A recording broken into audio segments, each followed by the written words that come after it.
Us haureu fixat que el Twitter és un servei de microblogging, o sigui que només tenim espai per 140 caràcters per escriure el que vulguem. Normalment donem informacions, també el que es fa molt amb Twitter és compartir enllaços, però esclar, 140 caràcters donen per molt poc, i si volem posar un comentari amb un enllaç, si l'enllaç és molt llarg tenim un problema. Per exemple, l'ideal és utilitzar aquest tipus d'enllaços curtets. Fem una prova. Si el que vull és agafar, per exemple, l'enllaç de buscant la paraula clau, veiem que és molt llarg, el copiaré i faré un Twitter. Posaré un comentari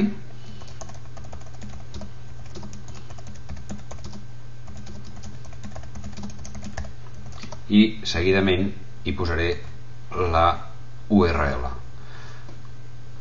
És molt llarga.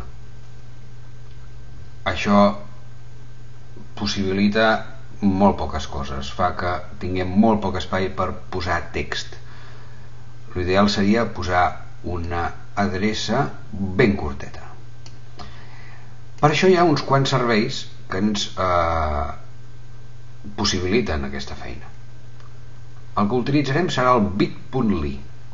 Anem a la seva pàgina web i ens haurem de registrar. Bit.ly. El primer que trobarem és aquesta pàgina. Fem el registre, signar, i farem una compte gratuïta. Triarem un nom d'usuari, normalment el mateix que utilitzeu al Twitter, feu servir el mateix per no embolicar-nos.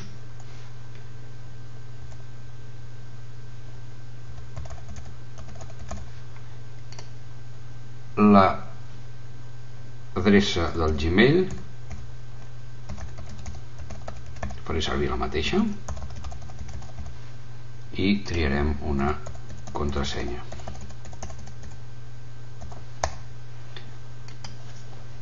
Molt bé. Ja estic registrat, ja està fet això. Aquí el que podem fer és, com funciona aquesta interfície, serà, nosaltres col·loquem aquí l'adreça que volem escurçar, per exemple aquesta que és tan llarga, la faig curta i me la transforma amb aquesta coseta tan ridícula que tinc aquí. Jo el que puc fer és copiar-ho, anar al Twitter i enganxar-lo aquí. Llavors actualitzo i ja hauré enviat el comentari. Però el tema del bit.ly ens ho fa encara més senzill, i és que ho podem fer per aquí, ho podem fer directament per aquí. Anem a veure si tenim el nostre registre ben fet. Necessitem posar el nostre compte de Twitter per tal de que puguem enviar tuits a partir d'aquesta pàgina també. No cal que anem a Twitter i posem l'adreça que ens ha facilitat Bit aquí al forat, sinó que ho podem fer des d'aquí. Per això posem les nostres dades,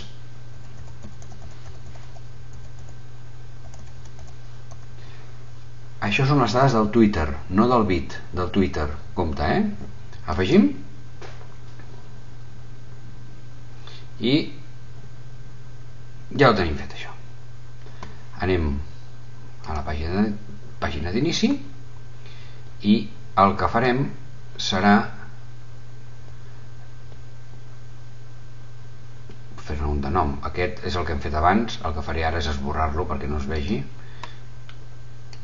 i en faré un de nou, que és el mateix. L'escurço i el que farem és escriure aquí el comentari.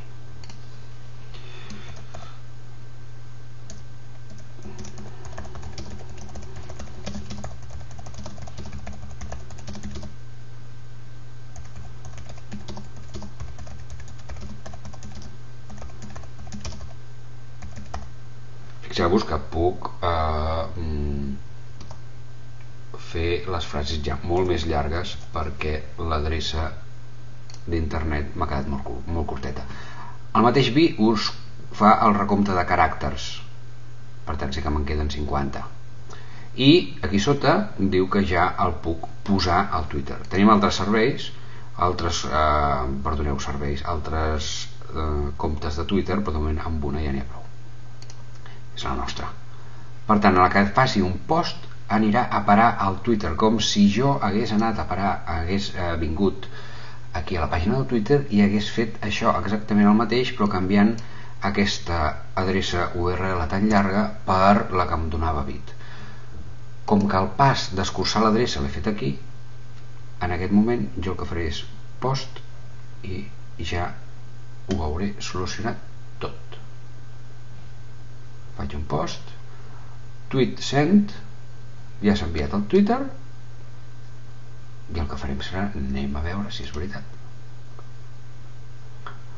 Això ho esborro que no es vegi, vaig a l'inici una altra vegada per actualitzar la pàgina i evidentment aquí surt.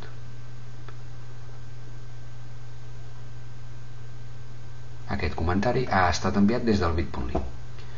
Una altra cosa curiosa que puc fer a través del Bit i és seguir quants amics, quanta gent ha clicat amb aquest enllaç. Anem al home